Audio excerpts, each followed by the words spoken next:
ভারতের কাছে পাকিস্তান হেরে গিয়েছে। এর আগে প্রথম ম্যাচে নিউজিল্যান্ডের কাছে হেরেছে মোহাম্মদ রেজওয়ানের দল।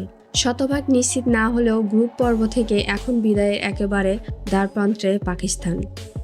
চ্যাম্পিয়ন্স ট্রফিতে স্বাগতিকদের টানা 2 হারে সেমিতে খেলার একটা প্রচ্ছন্ন সুযোগ তৈরি হয়েছে বাংলাদেশের। সেমিতে যেতে হলে বাংলাদেশের করণীয় কাজ একটাই, নিউজিল্যান্ড ও পাকিস্তানের বিপক্ষে শেষ 2 ম্যাচে জিততেই হবে টাইগারদের। আজ সোমবার নিউজিল্যান্ড আর 27 ফেব্রুয়ারি পাকিস্তানকে হারাতে হবে নাজমুল হোসেন শান্তর দলের। অবশ্য এই 2 জয়ের সেমিফাইনালের টিকিট নিশ্চিতভাবে হাতে পাবে না বাংলাদেশ। তাকিয়ে থাকতে হবে ভারত নিউজিল্যান্ড ম্যাচের দিকেও। ভারত যদি নিউজিল্যান্ডকে শেষ ম্যাচে হারায় আর বাংলাদেশ যদি দুটিতেই জেতে, তাহলে গ্রুপের রানার্স আপ হয়ে শেষ 4-এ পৌঁছে যাবে শান্ত বাহিনী।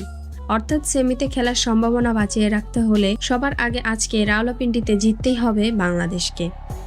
ভালো পারফর্ম করতে হবে নাজমুল হোসেন শান্ত, সৌম্য সরকার, তানজিদ হাসান তামিম, তাওহিদ হৃদয়, মুশফিকুর রহিম, জাকের আলী ও তাসকিনদের। করাচিতে স্বাগতিক পাকিস্তানের বিপক্ষে শেষ 15 ওভারের ব্যাটিং জাদুতে বড় ব্যবধানে জিতেছে নিউজিল্যান্ড।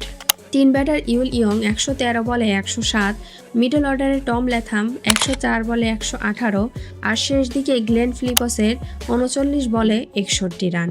পাকিস্তানের বিপক্ষে উদ্বোধনী ম্যাচে নিউজিল্যান্ডের শক্তির জায়গা ফুটে উঠেছে। ওপেনার উইল ইয়ং দেখে শুনে ইনিংসটা সাজিয়ে দিতে পারেন। রানের চাকা সজল রাখার কাজটিও ভালো জানা। মিডল অর্ডার টম ল্যাথামও হাত খুলে খেলে স্কোর বোর্ড সচল করতে জানেন। শেষ দিকে ফিলিপসের আছে ঝড়ো বেগে প্রতিপক্ষের বোলিং দুমড়ে মুচড়ে দেওয়ার সামর্থ্য। নিউজিল্যান্ডের বোলিং ধারাও কম নয়।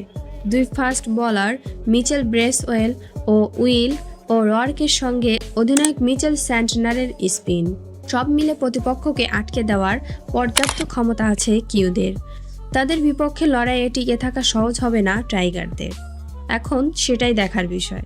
তবে আজকের ম্যাচে শান্তর দলে 2টি ইতিবাচক পয়েন্ট আছে।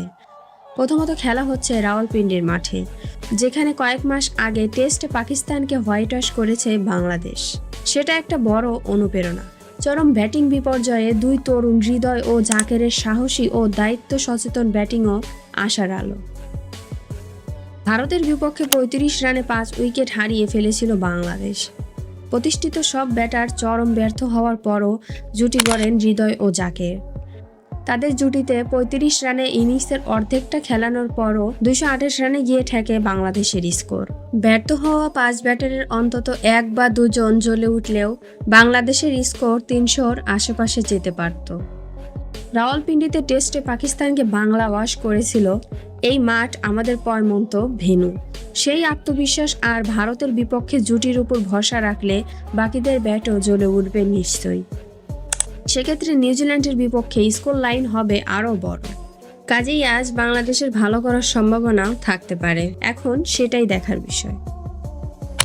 ভিডিওটি ভালো লাগলে চ্যানেলটিকে সাবস্ক্রাইব করবেন এবং সাথে থাকা বেল আইকনটি অন করে দিবেন পরবর্তী ভিডিওর নোটিফিকেশন পাওয়ার জন্য। আজ এই পর্যন্তই, দেখা হচ্ছে পরবর্তী কোনো স্পোর্টস নিউজে। সবাই ভালো থাকবেন, সুস্থ থাকবেন। আল্লাহ হাফেজ।